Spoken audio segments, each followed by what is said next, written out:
Friends, news channel देखे आप सभी दर्शकों का बहुत बहुत स्वागत है। मैं हूं रमनदीप कौर। इस वक्त की बड़ी खबर आ रही है प्रयागराज से। क्या है पूरा मामला, देखने के लिए बने रहिए हमारे साथ। माघ मेले को लेकर तैयारी तेजी से चालू हो गई है। ऐसे में पुलिस की कड़ी सुरक्षा के बीच माघ मेला संपन्न होगा। बता दें, पुलिस अधीक्षक आदित्य प्रसाद शुक्ल के अनुसार सीसीटीवी ड्रोन की निगरानी में जहां होंगे और मेले की निगरानी भी की जाएगी। साथ ही फायर ब्रिगेड व अन्य पुलिस चौकी भी बनाई जा रही। साथ ही 3 टुकड़ी में पुलिस की फोर्स यहां पहुंचेगी। ऐसे में क्या कुछ कहना है मेला एसपी का, आइए सुनाते हैं। माघ मेला 23 में हम लोगों ने पुलिस का व्यापक प्रबंध किया है। हमारे DG sir, IG zone sir और ये एसएसपी सर के निर्देशन में सारा इसका प्लानिंग बना दिया गया है। हम उसका कंप्लायंस करने के लिए भी मेरी भी पोस्टिंग हो गई है। अब इसमें हर बिंदु को देखते हुए, हर पहलू को देखते हुए, यहाँ चाहे वो यातायात व्यवस्था हो, चाहे वो पार्किंग हो, या यहाँ का यात्रियों का आवागमन हो, यहाँ की यात्रियों की सुरक्षा हो, महात्माओं की सुरक्षा हो, सभी को ध्यान में रख के व्यापक रणनीति बना ली गई है। हमारे इसमें थाने स्थापित हो रहे हैं, चौकियाँ स्थापित हो रही हैं, फायर सर्विस का इंतजाम किया जा रहा है, जल पुलिस की व्यवस्था हुई है।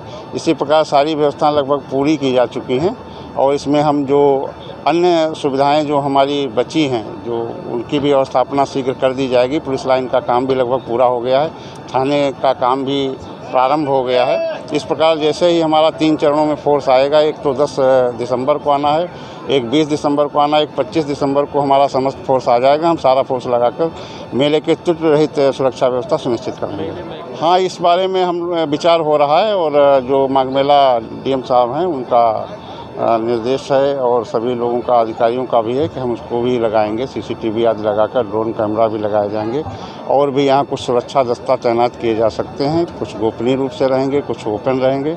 सादे में भी हम पुलिसकर्मी लगाएंगे। इसके अलावा जो हमारे आसपास के क्षेत्र में झुग्गी झोपड़ी वाले हैं, इनका भी सत्यापन कराएंगे। ये सारी चीज़ें हम यहाँ पर करा के रखेंगे। संगम नगरी प्रयागराज अपनी मांगों को लेकर सड़क पर उतरे बिजली विभाग के लोग, जहां राज्य विद्युत कर्मी ने सड़कों पर मशाल जुलूस निकालकर सरकार के खिलाफ विरोध दर्ज कराया। बता दें, अपनी 11 सूत्री मांगों को लेकर आज जास टाउन से लेकर सुभाष चौराहे तक विशाल जुलूस निकाला और साथ ही मशाल जुलूस में लोग सैकड़ों की तादाद में शामिल हुए, जिसमें अपनी मांगों और निजीकरण के खिलाफ, सरकार के खिलाफ जमकर नारेबाजी की और पुरानी पेंशन योजना बहाली की मांग की। ऐसे में विद्युत विभाग के कर्मियों का कहना था कि हम बिजली सप्लाई ठप नहीं कर रहे हैं, मगर आज से अनिश्चितकालीन कार्य का बहिष्कार कर रहे हैं और हम कार्यालय में कार्य नहीं करेंगे। ऐसे में बिजली विभाग के लोगों का क्या कुछ कहना था इस पूरे मामले पर, आइए सुनाते हैं आपको। निकाला क्या मामला, किन मांगों को लेकर आज? हमारी 15 सूत्री मांगे संयुक्त संघर्ष समिति उत्तर प्रदेश द्वारा दी गई हैं, जिसमें मुख्य मांग है चेयरमैन के यूपीपीसीएल के जो चेयरमैन हैं उनकी स्वेच्छाचारिता और असंवैधानिक कार्यों से हम लोग पीड़ित हैं। और प्रथम मांग यही है कि स्वस्थ कार्य संस्कृति सरकार बहाल करे और उनको तत्काल यहाँ से विदा करे।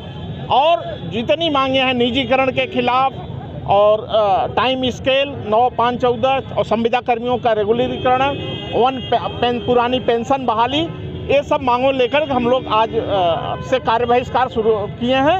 हम लोगों का सप्लाई बाधित करने का कोई प्रयास नहीं है। हम लोग भरपूर सप्लाई पब्लिक को दे रहे हैं और सरकार यदि हम लोगों का उत्पीड़न करेगी तो फिर इसके बाद हम हड़ताल करेंगे। कितने दिन आप लोगों ने करा है? अभी आज से शुरू हुआ है। आज हमारा जुलूस था, जुलूस के कार्यक्रम से जन जागरण था और आज से कार्य बहिष्कार शुरू हुआ है। कार्य बहिष्कार में केवल ऑफिस में हम काम नहीं कर रहे हैं, सप्लाई पूरी मेंटेन किए हुए हैं। परिचय बता दीजिए। AK सिंह, संयोजक विद्युत संयुक्त संघर्ष समिति प्रयागराज।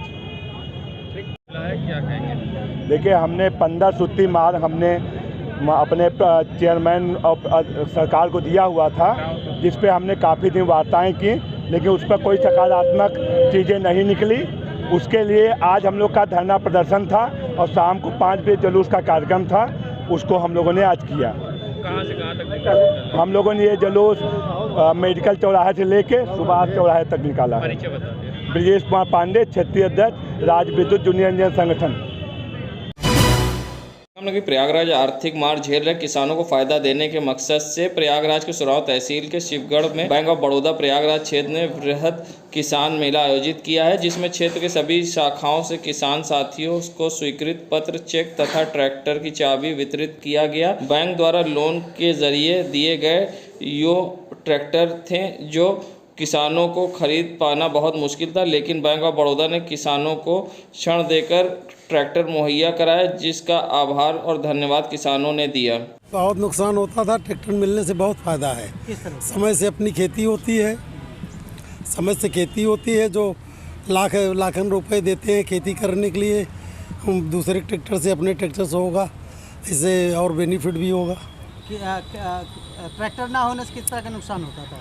लगभग लाखों रुपए का नुकसान होता था। किस तरह से? अरे जोताई में जाता था और क्या, देना पड़ता था, देना पड़ता था। और अब वो भी बचेगा, बाकी और जोताई करेगा उससे भी बचेगा। क्या नाम है आपका? ये हम लोग किसानों से जुड़ने की ये कवायद है पूरी। हम स्वीकृति और वितरण तो साथ करते ही हैं, साथ में हम ये हमारा आउटरीच प्रोग्राम है जिसमें हम किसानों के पास खुद से जाते हैं। उसमें जो जो परिवर्तन आ रहे हैं खेती करने के तरीक़ों में, आधारभूत संरचना के निर्माण में, या सरकारी जो स्पॉन्सर्ड स्कीम्स है उनको किसानों तक लेके जाते हैं। और किस तरह के फ़ायदे नज़र आते हैं सर इस तरह? इसमें बहुत तरह के फ़ायदे हैं। आप देखिए, किसान लोगों को हम लोग बताते हैं कि आज अब कृषि में क्या क्या चेंजेज हो रहे हैं, कहाँ कहाँ से हम लोग, चूँकि वित्तीय संस्थान है, कहाँ कहाँ से उनको वित्तीय सहायता मिल सकती है, किस में सब्सिडी है, किस में कैपिटल सब्सिडी है, किस में बैक एंड सब्सिडी है, कौन कौन कार्य वो कर सकते हैं, किन किन संस्थाओं जो यहाँ पर कार्यदायी संस्थाएं हैं उनसे जुड़ के वो कैसे स्पॉन्सर हो सकते हैं और अपने काम को कैसे आगे बढ़ा सकते हैं। कितने किसान अभी तक इसका फ़ायदा उठा चुके हैं? हम लोग इस बार 4.5 लाख किसानों से जुड़ने का प्रयास कर रहे हैं। अभी एग्जैक्ट नंबर ये 30 तारीख को ख़त्म होगा, उसके बाद हम लोग बता पाएंगे। संगम नगरी प्रयागराज, जहां 2 हिस्सों में बटी ट्रेन, मचा हड़कंप। बता दें मामला प्रयागराज का है, जहां प्रयागराज से लखनऊ जा रही गंगा गोमती एक्सप्रेस की है घटना। कपलिंग टूटने से हुई घटना। 2 बोगियों के साथ इंजन आगे चला गया, बाकी डिब्बे बीच में रह गए। प्रयागराज के रामचौरा स्टेशन के पास की है घटना। करीब 1.5 घंटे तक बीच रास्ते में खड़ी रही ट्रेन की बोगियां। 1.5 घंटे बाद पूरी ट्रेन को आगे रवाना किया गया। ट्रेन में सभी यात्री सुरक्षित। बड़ा हादसा होने से टला। बड़ा हादसा टलने से रेल प्रशासन और यात्रियों ने ली राहत की सांस। रेलवे ने दिए घटना के जांच के आदेश। बता दें, हो सकता था बड़ा हादसा, जहां कपलिंग टूटने से इंजन और बोगी अलग हो गई थी और जहां 2 कोच के साथ ट्रेन आगे चला गया था और बाकी बीच में रह गए थे। बताते चलें, इसमें सभी यात्री सुरक्षित हैं, किसी प्रकार की कोई हानि नहीं हुई है। रेल प्रशासन ने दिए जांच के आदेश।